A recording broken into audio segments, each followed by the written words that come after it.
from about 15 years on up, a great deal of my thoughts were basically unshareable. We are all evil in some form or another. Yes, I am not 100%, but I am evil. My mother was a sick, angry, hungry, and very sad woman. I hated her, but I wanted to love my mother. This is Serial Killing, a podcast. Welcome to Serial Killing, a podcast, and this is our October extravaganza, where you're going to get some extra kind of Halloween October-y themed podcasts this month. This particular podcast is going to be the story of Norman Bates. The story that I'm about to present to you is from the original movies and not actually Bates Motel. And I didn't go to the lengths of verifying every aspect of canon for this as some might. So just the fictional story of a boy and his love-hate relationship with his mother. Norman Bates was born on October 16, 1932, near Fairville, California. His parents were John Bates and Norma Spool. Now, not much is known about Norman's father or his life, but Norma's childhood was less than ideal. Her father was abusive and her mother drank, keeping herself sedated, most likely due to the husband's abuse.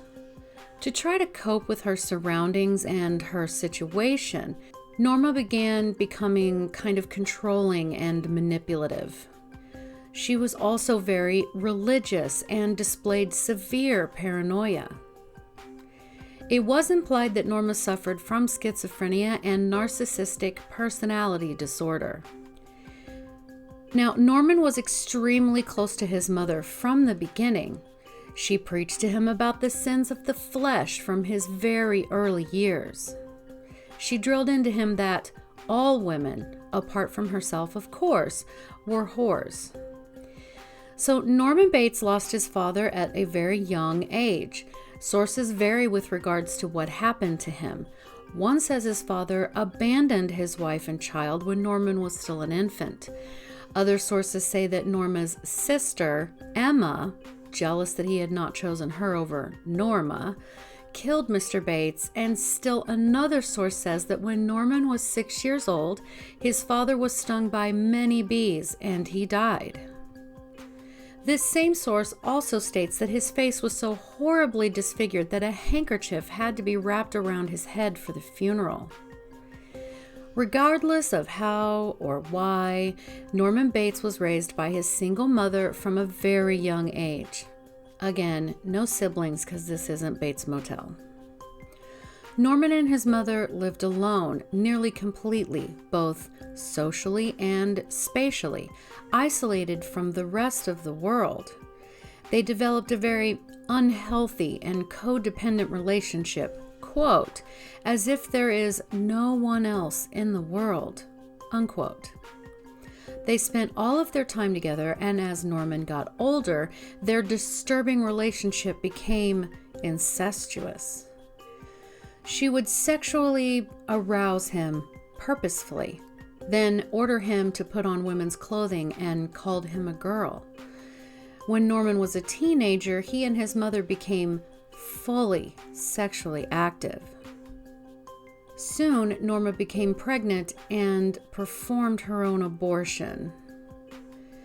Now, incest is completely taboo and can bring on a strong sense of guilt and shame to its victims. These victims often experience depression, self-injury, substance abuse, increased suicide rate, damaged ability to have relationships with others of the same gender as their abuser, trust issues, and identity issues. The list is long. So, not too long after this situation, his mother met and began dating Joe Considine. Norman was just seething with anger and jealousy, knowing his mother was sleeping with Joe. And then they quickly announced that they were getting married, and Joe talked Norma into buying a motel. As you can imagine, Norman absolutely hated his new stepfather because he taunted Norman with explicit and lurid stories of sleeping with his mother, and he also bullied him. At one point, Norman stomped outside and confronted his mother about it while she was hanging laundry outside to dry. She told him that his being born was a mistake and that she hated him. This threw Norman into a murderous rage, and he decided that both Joe and Norma had to go. So he put arsenic in their tea, and then he waited. Norma and Joe died an agonizing death. Death from arsenic causes vomiting, abdominal pain, bloody diarrhea, damage to the brain that leaves the victim acting confused, convulsions, and even death. Now, of course, Norman made this look like a murder-suicide and was taken to a hospital for, quote, shock for observation. There he immediately began to try to block out what he had done to his mother, and his personality, already fragile, sort of cracked. He displayed 3 distinct personalities: Norma, to help him cope with the loss of his mother; Norman, who was a child and still very dependent on his mother; and then himself, a functioning young adult who was able to perform daily tasks and take care of himself. So effectively, Norman developed dissociative identity disorder. After suffering severe emotional and sexual abuse from his mother, this was how he compartmentalized the trauma. It used to be known as multiple personality disorder, but it's characterized by the maintenance of at least 2 distinctive and relatively enduring personality states. So once Norman left the hospital, he immediately stole his mother's body and staged it in his basement so that it looked like she was very much alive. Sometimes he would dissociate and believe he was Norma and would put on her clothes and a wig. However, he was now the proud owner of the Bates Motel, and he took great pride in keeping it up. Norman would occasionally meet girls and women that he liked, but when he became aroused, his mother's disturbing words would come flooding into his mind about how unclean they were, that they were all whores, and that he would be compelled to murder them. Then, once the act was over, he would become himself again and be quite upset at all the blood and as confused as to why his mother would be murdering these girls. In December of 1959, a now 27-year-old Norman Bates was tending to his motel as he had every day for years and years. But on this particular night, it was raining heavily as a car pulled in. A woman named Marion Crane stepped out and came into the office to get a room for the night, to which Norman set her up in the room next to the office. Norman invited Marion to have dinner with him in the motel office, to which, inside of his mind, Norma threatened to kill Marion if he allowed her in that office. But he found out he was overwhelmingly attracted to the woman, and he ignored his mother's threats. After they ate and Marion was back in her room, Norman went into the room adjacent to the office where he had drilled a hole in the wall where he could see through to her room. Norman watched as Marion showered and his body responded. In fact, his body's reaction to Marion began to upset him, so his mind began to switch to the Norma personality. He then changed into one of his mother's dresses, put on a wig, grabbed a kitchen knife, and entered Marion's room. He stood there just for a moment, then ripped the shower curtain open, startling her, then stabbed her repeatedly and killed her. Afterward, he wrapped her body in the shower curtain, put her in the trunk of her own car, and pushed it into a large pond. Days later, Detective Milton Arbogast came to the motel to search for Marion, as her sister, Lila, had reported her missing. Norman told him that he'd never saw the woman and that no one had stayed in the motel that night. Of course, the detective didn't believe Norman's story. He let himself into the house to look around, the main house, where he was met with, quote, Norma, who killed him. Now, Marion's sister, Lila, and her boyfriend, none other than the Sam Loomis. Yes, you heard that correctly. This is the same Sam Loomis who would go on to be Michael Myers' psychiatrist. So when Lila and Sam had not heard back from the detective, they decided to come to the motel themselves and check things out. Norman subdued Sam and put his mother's clothes on again, becoming the Norma personality, and went down into the basement. Lila then saw the real Norma's desiccated corpse in the chair just as Norman had began attacking her. Sam saved her just in time. Norman was then arrested and placed in an undisclosed mental institution where he stayed for 24 years. A psychiatrist at the asylum diagnosed Norman as insane, his mind completely dominated by Norma. Police later went on to find Marion's car in that pond. After a long and arduous court battle, Norman, who was now 49 years old, was finally released from the asylum. His release was protested by the friends and families of his victims. His psychiatrist, Dr. Bill Raymond, accompanied Norman back to his home above the motel, which was just how he had left it. The motel was being run by a local man, a Warren Toomey. Toomey was running drugs and prostitution through the motel. So Norman began working in a local restaurant where he befriended an elder woman named Emma, who was the cook, and Mary, a waitress that he worked with there. Now, Mary got into a fight with her boyfriend, and Norman told her that she was welcome to stay at the motel for the night. Norman saw Toomey allowing drugs and prostitution into his motel, so when they arrived, he and Mary went on up to the main house instead.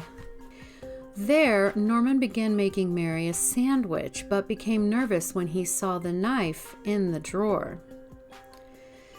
The next morning, Norman confronted Toomey at the motel, where, out of nowhere, a dark figure slashed and killed Toomey. Norman wasn't the one who killed him.